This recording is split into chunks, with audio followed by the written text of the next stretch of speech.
Well, hello again, everyone. Thanks for coming back to my humble little studio here in the Boogie Down Bronx. Good to be with you again. Well, no complex lesson today with PowerPoint slides and that sort of thing, but a lesson nonetheless, I hope. So let me ask you, how many of you know people who have been the victim of a romance scam? Or perhaps you yourself at one time or another uh, let your best wishes get the better of your good judgment?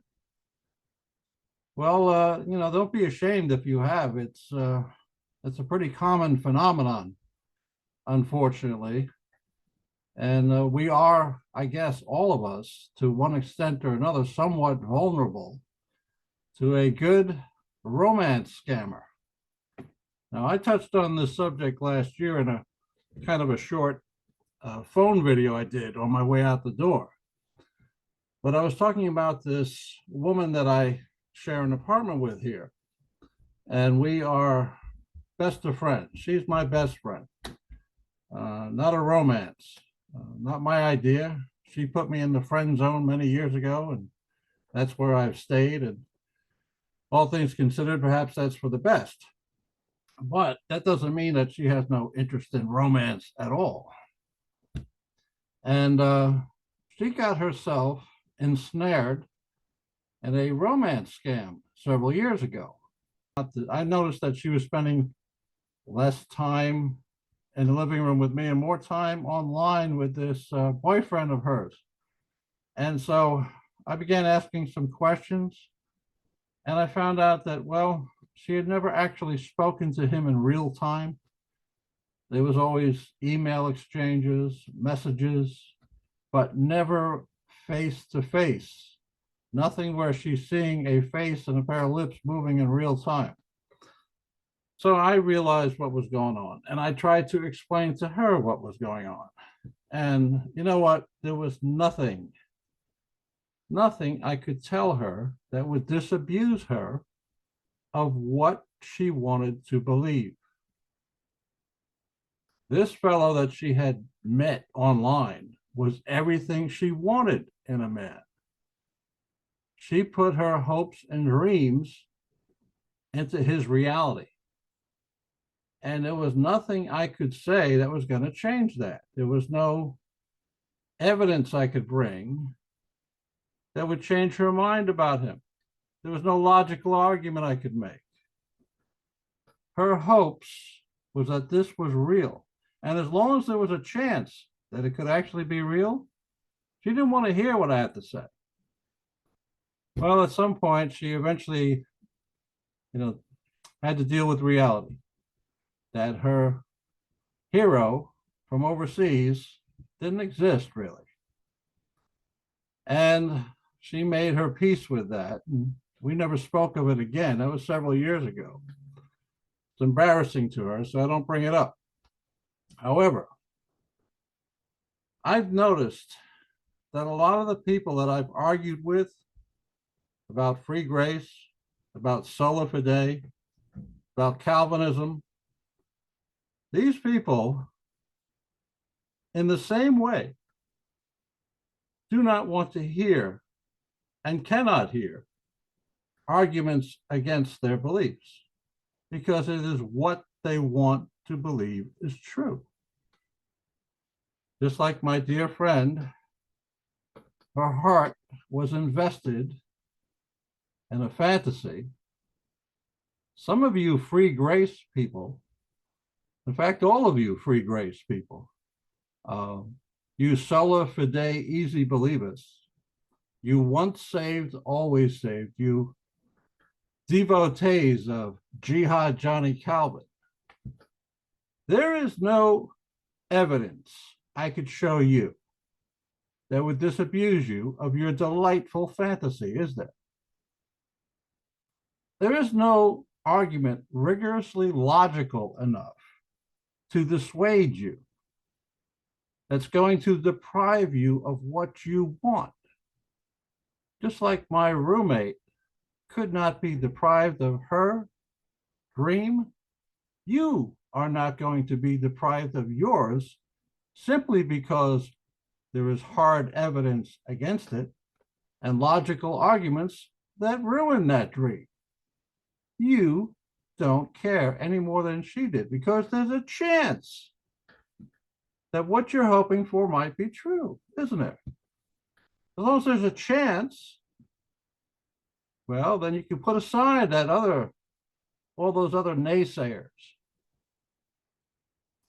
I have explained in the past year how John 3:16 is not talking about belief, it's talking about allegiance. I've went through it with you. I've showed you why. You don't care. You wouldn't care if Jesus himself told you that John 3:16 is not about belief, it's about allegiance to his name. I've went through Romans chapter 4, verse 5, that talks about Abraham and why believing, Abraham believed God and God accredited it to him as righteousness. I've showed you why believing is a mistranslation. Abraham didn't believe God, but he was faithful to God. And I proved that to you in a couple of different videos, and you still don't care. You don't care any more than my roommate cared that I said her boyfriend in Iraq is a figment of her imagination. Well, I'll tell you what, Abraham believing something is a figment of your imagination. I defy you to tell me what Abraham believed. I defy you to tell me why God should care that Abraham is so credulous. God doesn't care about anybody's credibility. He does care about your fidelity to his son. I've tried to explain to you that Ephesians 2:8 and 9 is talking about salvation in this life from estrangement from God and not about salvation from hell. I've showed you that in a 40-minute video. I took you through the original language. I made strong arguments, fact-based, logical arguments. You don't care. You've been scammed. You're believing what you want to believe, just like my roommate did. Just like all romance scam victims will believe what they want. And you're going to believe what you want until you land in the lake of fire. Then you're going to say, oh, I guess I got that wrong. Yeah, you did. What more shall I say? Can I tell you about the Philippian jailer in Acts chapter 16, verse 30 and 31? Shall I tell you again why when Paul says, believe on the Lord Jesus Christ and you will be saved? Believe is a mistranslation. It means give faith to the master, the Lord Jesus Christ. Shall I go into the arguments for that? No, I'm not going to. I will spare you because you don't care. You've been romance scammed. You've been romance scammed to think that all I have to do is think those wonderful thoughts, those warm and fuzzies about Jesus, and I'm going to heaven. I don't have to pick up my cross every day and follow that long and hard road that leads to life. No, all I ever had to do was just think those warm fuzzies about Jesus, and now it's all over with. It doesn't matter what I do. Because if I have to worry about what I'm going to do, that would be a work salvation plan. Well, I've told you, somebody's interrupting me by phone here. Be quiet, phone. Hey, I'm on YouTube. Be quiet. Stop. Stop. What do you do with phones like this? Ignore them, I guess. Well, I guess I'll edit this part out. Or maybe not. I don't know. Maybe it's too amusing. Again, you've been romance scammed if you think that all you ever had to do will simply think those warm and fuzzies about Jesus, and you're going to heaven. You don't have to sacrifice anything. You don't have to be under anyone's authority. All you have to do is just believe the general outline, make a faith commitment to the mega narrative, and there you're done. You're going to paradise. You know what? If you believe that, there's a romance scammer out there waiting for you. You've been conned by the Christian equivalent of a romance scam.